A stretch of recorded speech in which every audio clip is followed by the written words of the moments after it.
We saw these Nazi group chats, which I'm sure you condemn, right? This Nazi group chat. Well, we can talk about it. Do you condemn it?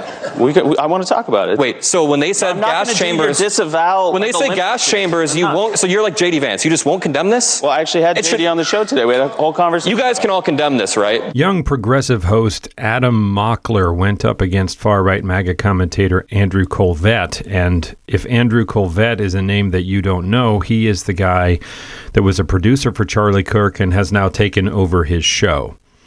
This debate between Adam Mockler and Andrew Colvett was hosted by Chris Cuomo as part of a town hall meeting held on News Nation. And so you can go on News Nation's channel if you want and watch the entire town hall that included a bunch of different pundits and politicians, some of whom you probably recognize. But in this particular section, Adam Mockler debated with Andrew Colvett about political violence and who is to blame. So why don't we take a look at this, where Andrew Colvett goes up against Adam Mockler. I'll have my opinions to share, and then I want to know what you think in the comments, but let's check it out. It cannot be just one side talking about why the other is worse. Nothing gets better that way. So one of the things that we were talking about tonight is social media as a dominant force in our democracy, right? I would argue probably the dominating force. So how do we show balance in that and where we're headed? Good question, better answer. Adam Mockler is part of the vanguard of podcasts on the left. He works with Midas Touch. He has his own standalone, millions and millions of followers. He is one of the most listened to people on the left. Next to him is Andrew Colvett. He is part of Turning Point USA. He was the executive producer for Charlie Kirk, a very close friend of Charlie Kirk's, and he is carrying forward their sense of purpose on the podcast and with the organization. And I thank you both for being with us tonight. Thank you very much. Thank you, Chris. Andrew, let me start with you. We have met relatively recently. I was with Charlie on Patrick Bet-David's podcast for hours. We talked, we texted. It was fruitful. Disagreed a lot. How we disagreed mattered. What have you learned, positive and negative, in the aftermath of his assassination? Yeah, and by the way, Chris, he said really nice things about you in private, and that's why when we had a chance to get together, after all of this happened, I was more than happy to connect, and I'm glad we did. What I've learned is that there is a really, really vile undercurrent of political violence, and we talked about this briefly, but it's actually emanating from the political left. There was a YouGov economist poll that came out, I believe it was between September 12th and the 15th. So the poll started 2 days after the assassination of Charlie. And what they found was about 30% of self-described liberals between the ages of 18 and 39 believed that political violence was justifiable to advance political ends. 30%. Meanwhile, conservatives of that same age group were among the most peaceful. So you see this diversion that's happening. Conservatives are getting more peaceful. Young conservatives were more likely to answer no, political violence is not acceptable, than their older counterparts. However, it was completely inverted, and there's one node on that graph that stands out like a sore thumb, and that's young progressives. So what I've learned is that there is a really sick thing happening somewhere in our culture, and we could debate where it starts from, but it is there, because when you saw what happened to Charlie, a father, a husband, a wonderful, wonderful person that I can attest in the privacy of I assume we're going to get to these leaked text messages. I will tell you, Charlie Kirk in private was more extraordinary than he was in public. He was more kind, he was more generous, he was more gracious, he was more loyal. Truly, truly a man who lived his faith even in the quiet and in the private parts of his life. Now that to me looks like an audience of people who are listening and open to what he is saying, but are to a person feeling skeptical. That's what I see when I look at this audience. And yet there was people that were giddy. And that is disgusting. Now I will tell you, I believe it was a small minority. I think it was a small minority. And it was so disgusting that we made a lot of noise about it. Okay, so it became a much bigger story. I believe that the American people are good, generous people. I think are decent people in this country.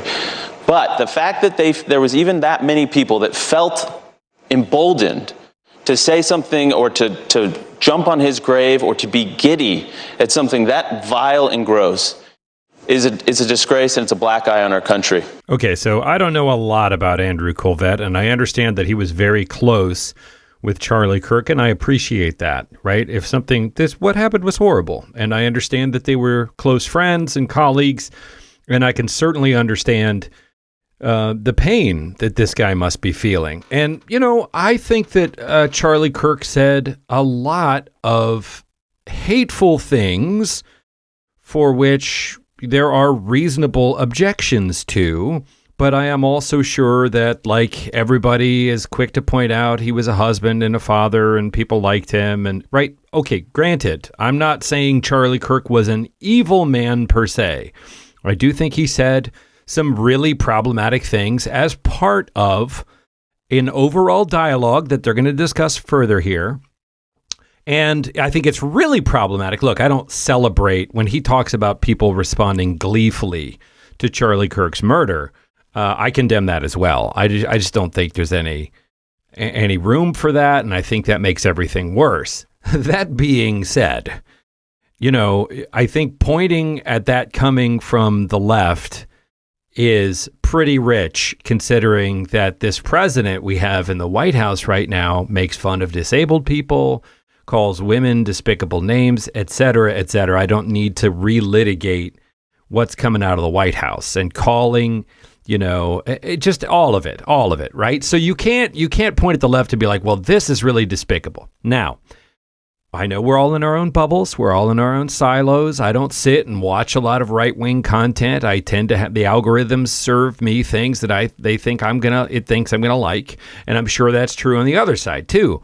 But there is no shortage of examples of absolutely despicable, and perhaps I should say deplorable, comments and glee and all of this stuff coming from MAGA. And you could say, well, it doesn't matter, man. That's just as despicable. And, again, I don't look at all of it. I can't pretend to know all of the internet, but I can't hold up an enormous number of examples of like hateful glee over this man's murder from the left as compared to glee over all kinds of despicable things coming from the right. That's just my barometer. Now, Adam and I talked about this, and I found you very eloquent on this, on the line that had to be drawn. There was no yeah but for you when it came to Charlie Kirk's assassination. People should not get killed for what they believe in and expressing ideas in America. And you see it differently in terms of, yes, there is violence, increasingly so in our politics. Why do you think it is, and do you believe it is disproportionately coming from young progressives? Well, Andrew pointed out an undercurrent of political violence, but there is a deeper undercurrent here of political radicalization of young people, primarily young men. So the same time that Charlie Kirk was tragically shot, another young white dude shot up Evergreen High School in Colorado, and this dude was a far-right neo-Nazi who had anti-Semitic messages online. And a little smattering of applause in the audience that I think would have caught on if Adam Mockler hadn't continued with his point, which I think I want to let him do. But to me, that applause is kind of like, yes, thank you. There's lots of shootings going on, and it's not just a time for flags at half-mast and medals of freedom when somebody who is a loud vocal proponent of the current administration is the target of violence. I think that there's an undercurrent of radicalization that's stemming from a few things. As a 23-year-old, I lived through COVID during my most formative years, and I was able to rebound and have a social life, but a lot of young people didn't really get to rebound. Imagine having this bubble up around you during COVID, and you never really get to pull that bubble down, so you get sucked deeper and deeper down these algorithms online. Those algorithms are then, incentivized to push the most outrage, whether it's foreign bots like Russia and Iran trying to get people outraged, or domestic actors. I think Elon Musk Musk's Twitter feed, for example, is disgusting and could radicalize a lot of young people. I disagree with the idea that violence disproportionately comes from young progressives. It is uniquely up this year, but if you look at any polls, according to CSIS, political violence overwhelmingly comes from the right. These mass shootings come from the right. And when it comes to the leaked text messages that came out 24 hours ago, I don't think it's fair to say there's an undercurrent just on the left. I know what you mean, but there's also an undercurrent on the right. There is something deep and dark boiling inside the GOP, and it's like the Nick Fuentes faction of the GOP. You can't deny that this is boiling when we got these leaked texts 24 hours ago. I do not like when people are characterizing these as kids in college. These were grown adults. Some of them were 32 years old. One of them was a state senator from Vermont. Today, we saw an Ohio aide with a swastika in the back. I would never claim that this is representative of an entire party, but I do think there's an undercurrent of radicalization on both sides. Well, can I? Go ahead, Andrew, please put a point on it, and then we'll go to the audience. I just want to highlight something Adam Mockler said, and it was kind of understated, not quite a throwaway there, but I would never characterize the whole party that way. That's an important point, because that is not true of the Republicans, right? J.D. Vance, the president, from the very top, what you get is basically anybody that hasn't fallen in line with them and fawns over everything they do unfailingly, unflinchingly, is the opposition, is the radical left, is domestic terrorists. And these are their words. These are the words that they use. So there is a bigger, before Andrew Colvett gets rolling on his response, there's a big difference. I think that the mere fact that Adam Mockler can admit, hey, look, I have strong feelings about where I align politically, and I think he feels similarly to where I do. That is like, if you just, take a little litmus test, you're going to see that it's a lot more on the right. But there is a problem that is systemic across society, and you can talk about whether that's the algorithms or it's I'm sure it's not a single thing. It's not black and white. It's a complicated situation of how we got here and what's driving it. But Adam Mockler is able to say there is a problem that exists on both sides. There's an undercurrent in America of radicalization that affects people who align left and people who align right. I have never heard the right admit that. When the right says there's very fine people on both sides, it's about Charlottesville, right? Or it's about Confederate statues. It's like, look, there's fine people on both sides, and some of those fine people just want to celebrate, the Confederacy.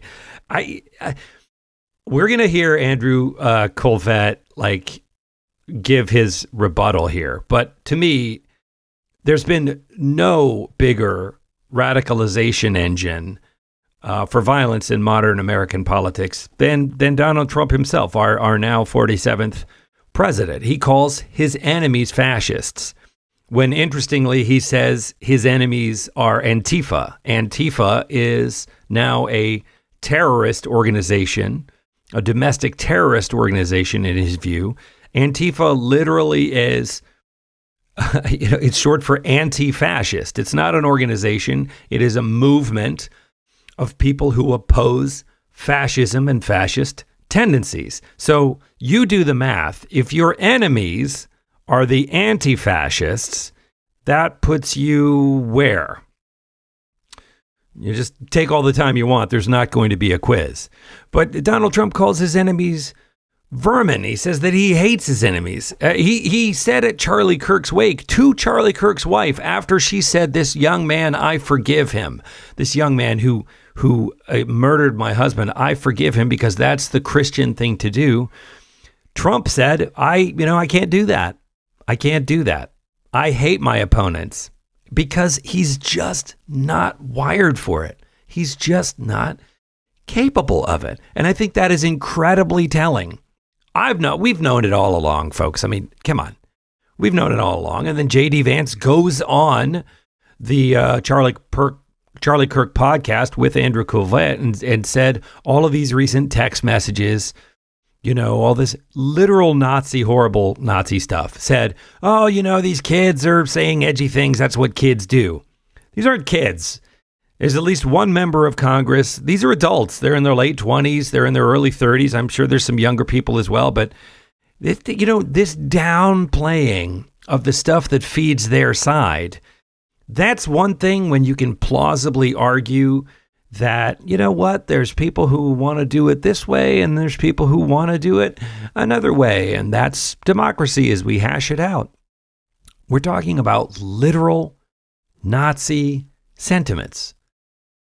They get really prickly when you use the F word, when you say fascist. But there is a dictionary definition of what that is. And if you don't see it, like if you can't go down the checklist and recognize that that's what's being, normalized with us, then I don't know what to tell you. And in terms of, where is it coming from, the left and the right? I've said this on a number of other things. I'm going to put up a card here that's the definition of stochastic terrorism. And stochastic terrorism is essentially, it's a tactic where you're fomenting violence without fomenting it specifically. You're demonizing your opponents. You're using a lot of these dog whistles. They're coming for your wife. They're coming for your jobs. They're coming for your kids. They're going to replace you, blah, blah, blah, blah. Something needs to be done. You got to fight like hell. And you hear it down all of these channels. You hear it out of the White House. You hear it from the press secretary. You hear it from Fox News. You hear it from One America, whatever that, state television thing is. You hear it again and again and again. And it's not accidental. And, it correlates to a rise in political violence. And I do think that Adam Mockler has a point about radicalization in general. I think there are people that sense it's wrong and they think, well, what we need to do is tear this down. And that's a series of cascading violent impulses. I don't think that's good. I don't condone that. But I think that the engine of it, right? Who on the left is practicing this kind of stochastic terrorism? Who on the left is out there? Certainly, I'm sure you can link me to some TikTokers or some YouTubers, and I know that the other states like Iran and China and Russia that have these farms that are trolls on our social media, I'm sure that they are putting left-leaning stuff because their goal isn't that one side or the other win. Their goal is division, to divide us. So, again, I don't have the data to back all this up, but I wade around on the internet. Or don't, please save yourself. But if you wait around the internet, domestically, it's coming out of our sitting government. And even if there were an equal number of people on the left doing it, they don't have the kind of bully pulpit that the literal president of the United States does. But he did it all 4 years. The right did it all 4 years when Biden was president in between these two Trump terms. So what we're going to see here is we're going to see, spoiler alert, we're going to see Andrew Colvett do the classic MAGA thing of whataboutism, what about Black Lives Matter, right? Oh, well, it's violence. What about Black Lives Matter? We'll get to it, and I'll have comments about that. I'm talking a lot. Let's check back in. Sure. Go ahead. Yeah, I want to find agreement. Charlie, if you ever watch his debates really closely, he was a master at making that human connection with people. He would say, so we agree. Even if they were worlds apart, he would try and find a place where he would agree with the student or the professor often that would come debate him. Okay, I will not talk a long time, but that is a tactic interrogators use. That's how you control an argument. That is one tool in your toolbox of how to control an argument, is you try and establish what Charlie Kirk tried to do was convince other people that he was right and saying, okay, so we agree. That is one tactic towards getting, painting the picture that I convinced all these people. So I agree with you that COVID had a profound effect on Gen Z.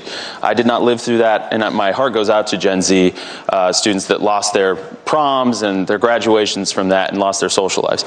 However, the study you just cited didn't include things like, the Tesla attacks that were against Elon Musk and Tesla. The study shows lethal deaths, lethal violence. Lethal violence comes disproportionately from the right. The Tesla attacks were not lethal. We can point to the Buffalo shooting, the El Paso supermarket. I let you talk. Yeah. Go ahead. Go ahead. Wow. All right. So there's a whole bunch. I tried to debunk my study, so. Is it your study? Did you do it? I did not do it, but keep What is your point, sir? My point is that time and time again, whether it's the Erin Burnett on CNN, God bless her, she tried to quote the same study.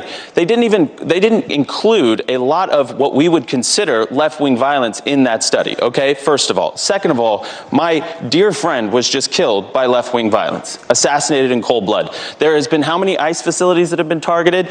And when you look at what's happening right now, I agree with you on the radicalization, but you have to be honest about the fact that you even admitted, well, this year it's progressives. Well, what about George Floyd? What about that whole summer of looting and rioting? Listen, there has been a trend of, I think, let's just say, let's be gracious and say, in the era of Trump, maybe it's a reaction to Trump. I'm open to those discussions, but there is a justification for political violence. It shows up in every poll, and it's coming from progressives. I have spent all of my formative years watching the President of the United States talk about the opposition party like they shouldn't exist. His claim to fame in U.S. politics was saying that Obama wasn't born in America. That is how he entered the political stage. He was famous before that, but that was his claim to fame. He was the first presidential candidate to ever chant "lock her up" on a political stage. He tried to coup our government. Well, and I live in this, let me finish. Listen. I live in the city of Chicago. Donald Trump, over the past 2 months, has not only posted an AI video of Obama being arrested, but then after that, he posted an AI image of Chicago being invaded. After that, he sent the National Guard to Chicago. So I've spent my formative years watching the president do this. And just think about this. We saw these Nazi group chats, which I'm sure you condemn, right? This Nazi group chat. Well, we can talk about it. Do you condemn it? I want to talk about it. Wait, so when they said gas chambers, disavow. When they say gas chambers, you won't. So you're like JD Vance. You just won't condemn this? Well, I actually had JD on the show today. We had a whole conversation. You guys can all condemn this, right? Hell yes. Thank you. Hold on. All right. Hold on. But Chris, can you condemn that? Here's the point, of course. But that's easy. What I'm for him, but you know what? This is not constructive, right? Because what the constructive part is not. This is what's happening here, and I know both of you guys, and I want to bring Joe in on this, and I want to get to the audience. But let's. So Adam Mockler says, can you condemn the Nazi rhetoric in these tweets? And you hear a hell yes. You hear Chris Cuomo say yes, but that's easy. Apparently, it's not so easy that Andrew Colvett can do it. Right? It's not that easy, and you could hear the audience laugh when he said, well, we can talk about it. Andrew Colvett says this is not constructive.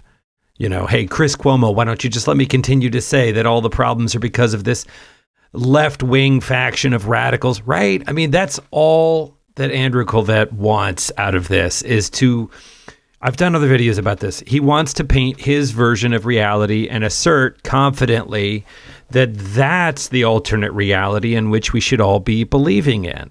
And I think that Adam Mockler is exactly right about all of the rhetoric we see from Donald Trump. I think he said it much more succinctly than I did. And, I think he's a young guy. I think he's really good at this. But Andrew Colvett bringing up George Floyd and there's a whole summer of these riots and murder and mayhem, right? I'm paraphrasing a little bit, but it echoes what they're saying now is it's like in Portland. Portland's like this warscape. It's this hellscape of it makes this sound like Mad Max. We've seen the videos. We see naked protesters. We see people dancing in their funny little inflatable Halloween costumes of frogs and bananas and dinosaurs, right? It doesn't look like a hellscape to me. And there are many, many protestable things going on. They're supposed to only be able to detain somebody for 12 hours. And they've been violating that again and again, right? So it's all so one-sided coming out of the right. And I think everybody understands that. Anyway, well, let me know what you think in the comments. I personally think this Andrew Colvett and his smug, it's like with Scott Jennings, this kind of smirking, smug, oh, well, we can talk about it, and kids will be kids, and I'm like, you lefties, you don't really understand how good you've got it, and just, quit making such a stink about it. We're fixing things. Things are going to be great. Just let us do it, or we'll lock you up. I think it's pretty despicable. I'm not going to put the definition of up here again, but if you don't see what's happening, then I don't know how to make it clear to you. Let me know what you think in the comments.